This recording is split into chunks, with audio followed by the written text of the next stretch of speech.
Ghana Month, and we are here at the Fabric Hub at the Kumasi Central Market to learn more about the history and the names behind certain fabrics. I mean, it's not every fabric that we wear to any event. You have to find the appropriate fabric to wear to an event. Join me. Let's interview these fabric dealers and let them educate us on the appropriate fabric to wear to events and the history behind their names as well.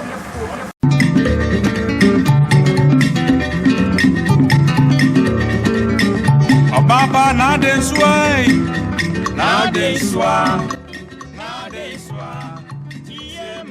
afi bi esan de eya Ntoma afi bi wo ho a ne bi awodofo bi ni wa firi mu kọ ya eno no ene ye de aya Ntoma ni din afi bi esan nya afi bia na enipa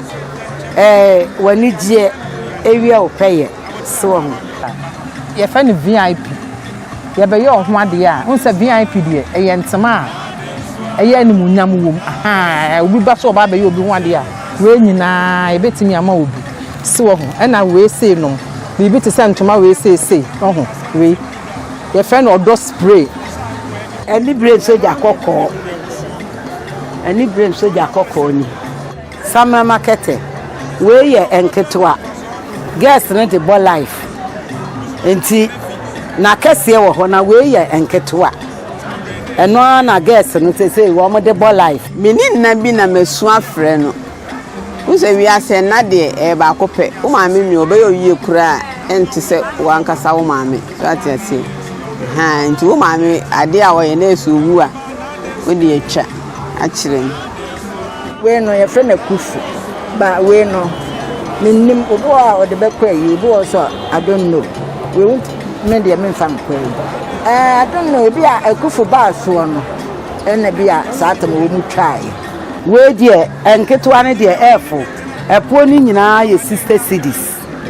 enti no 6 years eye 30 so abase si ana so ma e bi e kwa koye me ho ade enti no ma me Ntoma ma mo akonya no watena ase ma tombo ase me yidie wodin a eye kama ma hyehyɛ ne kama na me de ayeden na me de amaw. Hey, so you heard what the fabric dealers say. Well, I got one for myself since it's Ghana Month, and this is named Oba Papa. As you can see me, Oba Papa. Reported for Joy News, Mona Lisa from Kumasi.